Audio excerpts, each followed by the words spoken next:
नमस्कार, सुरेखास किचनमध्ये तुमचं मनापासून स्वागत आहे।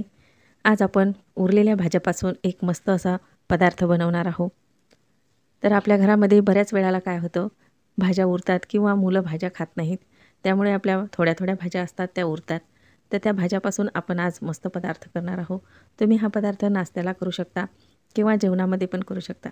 तर असा हा आपल्याला आज वाया न जाता आज आपल्याला थोड्या-थोड्या भाज्या वापरून असा एक पदार्थ बनवायचा आहे। माझ्या चॅनलवर तुम्ही नवीन असाल तर माझ्या चॅनलला लाईक, शेअर आणि सबस्क्राईब करायला विसरू नका। चला तर रेसिपीला सुरुवात करूयात। इथं मी उरलेल्या थोड्या-थोड्या भाज्या त्या घेतलेल्या आहेत। तर ही बटाट्याची रस्स्याची भाजी मी बनवली होती, ती थोडीशी उरलेली आहे। आणि डाळ भाजी बनवली होती, तर मुगाची डाळ, शेपूची भाजी टाकून बनवली होती, तर ती आहे। मुलांनी ही भाजी खाल्ली नाही, त्यांना आवडत नाही तर ती थोडीशी उरली होती। इथं मी ही अर्धी जुडी पालक घेतलेली आहे। पालक पण थोडी कमी होती, त्यामुळे मी इथे पालक मस्त धुवून चिरून घेतलेली आहे। त्याचबरोबर आपल्याला मेथी पण घ्यायची आहे। मेथी पण मी इथे धुवून मस्त चिरून घेतलेली आहे। तर हे सर्व भाज्या आपल्याला एकत्रित करून घ्यायच्या आहेत। तर त्यासाठी मी इथे एक परात घेतलेली आहे। यामध्ये आपण डाळ भाजी, बटाट्याची भाजी आणि मेथी, पालक असं सर्व आपण भाज्या टाकून घेऊयात। भाज्या नेहमी चिरताना सर्वात आधी धुवून घ्यायच्या आणि नंतरच चिरून घ्यायच्या आहेत। एक वाटी इथे मी कोथिंबीर बारीक चिरून घेतलेली आहे, ती यामध्ये टाकायची। एक वाटी कांदा चिरून घेतलेला आहे, तर तो टाकायचा। 5 ते 6 हिरव्या मिरच्या, 10-12 लसूण पाकळ्या, 1 चमचा जिरं टाकून ठेचून घ्यायचं आहे आणि ही सर्व पेस्ट यामध्ये टाकायची। 2 चम्मच तीळ घ्यायचे आहे आणि हे यामध्ये टाकायचे।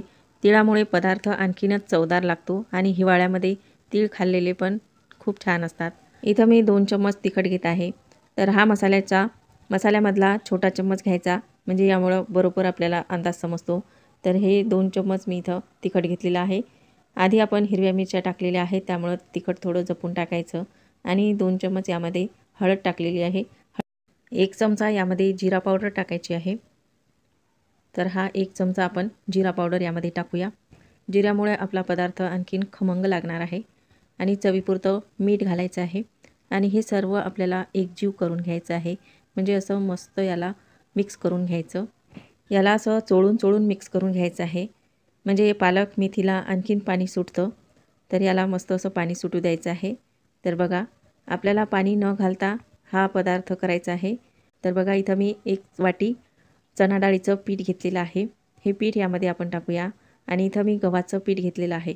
तर गव्हाचं पीठ आपल्याला यामध्ये जेवढं मावेल तेवढंच टाकायचं आहे, म्हणजे यामध्येच आपल्याला हा गोळा मळून घ्यायचा आहे।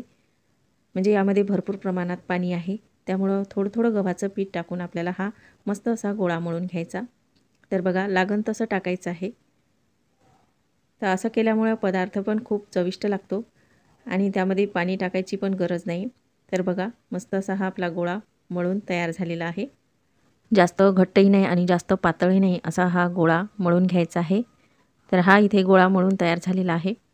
तर बघू शकता, यामधला थोडासा गोळा घ्यायचा आहे, थोडासा हातावर असा गोल करून घ्यायचा आणि याला दोन्ही बाजूने पीठ लावून घ्यायचं आहे। पोळपाटावर मस्त हा गोळा लाटून घ्यायचा आहे। तर बघा, असं मस्त याचे आपल्याला पराठे करून तुम्ही हे जाड पातळ लाटू शकता। तर मी इथे मस्त असा पातळ असा हा पराठा लाटून घेतलेला आहे। तर बघू शकता, हा आपला पराठा मस्त तयार झालेला आहे। याला थोडंसं गोल छिद्र करून घ्यायचं, म्हणजे सर्व बाजूने व्यवस्थित भाजलं जातं। इथं गॅसवर मी तवा ठेवलेला आहे, तव्याला थोडंसं तेल लावून घ्यायचं आणि हा पराठा यावर टाकायचा आहे। हे मस्त असे आपले सर्व मिक्स भाज्याचे पराठे तयार होतात, खायला पण खूप छान लागतात। तुम्ही हे पराठे नाश्त्यामध्ये करू शकता। तुमच्या थोड्या भाज्या उरल्या असतील, तर कोणत्याही प्रकारच्या भाज्या असतील तरी तुम्ही हे पराठे असे करू शकता।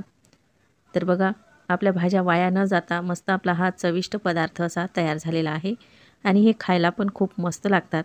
मुलं भाज्या खात नाहीत, तर तुम्ही असे पराठे त्यांना करून खाऊ घालू शकता किंवा तुम्ही असे पराठे डब्यामध्ये पण देऊ शकता, नाश्त्यालाही करून खाऊ शकता किंवा जेवणामध्येही करून खाऊ शकता।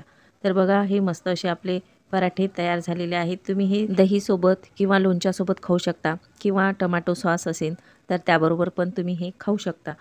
तर असे हे सर्वांना आवडणारे पराठे मस्त असे आपले तयार झालेले आहेत। तुमच्याही अशा थोड्या भाज्या उरल्या असतील तर तुम्ही अशा पद्धतीने पराठे करून खाऊ शकता। तर बघा, असे मस्त पराठे चविष्ट लागतात।